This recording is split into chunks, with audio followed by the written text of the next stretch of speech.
ప్రియమైన ఆంధ్రప్రదేశ్ ప్రజలకి నమస్తే. జరిగిన ఎన్నికల్లో ప్రజలు ఇచ్చిన తీర్పుని స్వాగతిస్తున్నాము. ఖచ్చితంగా ఈ క్షేత్ర స్థాయిలో జరిగినటువంటి ఎన్నికల్లో ప్రజలదే అంతిమ తీర్పు.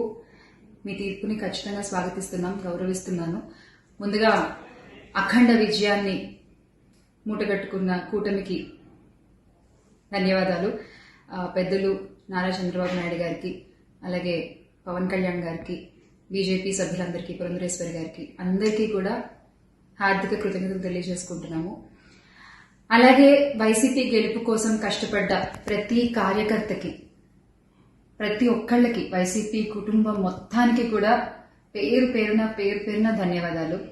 ఎస్, ఓడిపోయాము, కానీ ఒకటి గుర్తుపెట్టుకోవాలి, గెలిచిన నాడు ఎప్పుడూ విర్రవీగలేదు విజయ గర్వంతో. ఓడిపోయిన నాడు ఏనాడు కూడా కుంగిపోలేదు. అలాగే ఈసారి కూడా మన జగన్మోహన్ రెడ్డి గారు మరింత బలాన్ని పుంజుకుని మళ్ళీ ఖచ్చితంగా మీ అందరి సపోర్ట్తో మనందరం కలిసి జగనన్నతో నడిస్తే ఖచ్చితంగా మళ్ళీ ఒక మంచి ప్రభుత్వంగా మనం ఏర్పాటవుతాము. దేవుడిపై నమ్మకం ఉంచి ప్రజలకి మంచి జరగాలని కోరుకుంటూ, ఎస్, ఎప్పటికీ జగనన్నతోనే అందరం కలిసి నడుద్దాము, మంచి చేద్దాం. ఏదైనా ప్రజలకి మంచి జరగడం ముఖ్యం. ఈ 5 ఏళ్లు కూడా ఆంధ్రప్రదేశ్కి ఎంత మంచి జరగాలో అంత మంచి జరగాలని మనస్ఫూర్తిగా కోరుకుంటున్నాను. జై వైసీపీ, జై జగన్. థ్రెటనింగ్ కాల్స్ గురించి వచ్చేసరికి, ఎస్, చాలా కాల్స్ వస్తున్నాయి, చాలా బెదిరిస్తున్నారు. ఒక రకమైన భయంగానే ఉంది నాకు కూడా.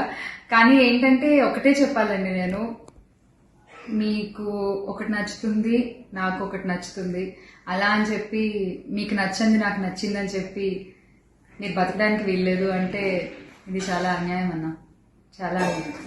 సో ప్లీజ్, దయచేసి ఏది కూడా వ్యక్తిగతంగా తీసుకోవద్దు.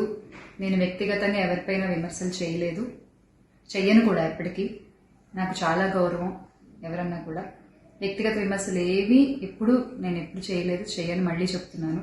సో దయచేసి మీరు కూడా ఏది పర్సనల్గా తీసుకోవద్దు. ఎస్, ఒక పార్టీని గెలిపించేటువంటి ప్రయత్నంలో నేను ఎంత చేయాలో అంతా చేశాను, ఉన్నదే చెప్పాను, లేనిది ఎక్కడా మాట్లాడలేదు. దయచేసి దాన్ని మీరు అర్థం చేసుకుంటారని కోరుకుంటున్నాను.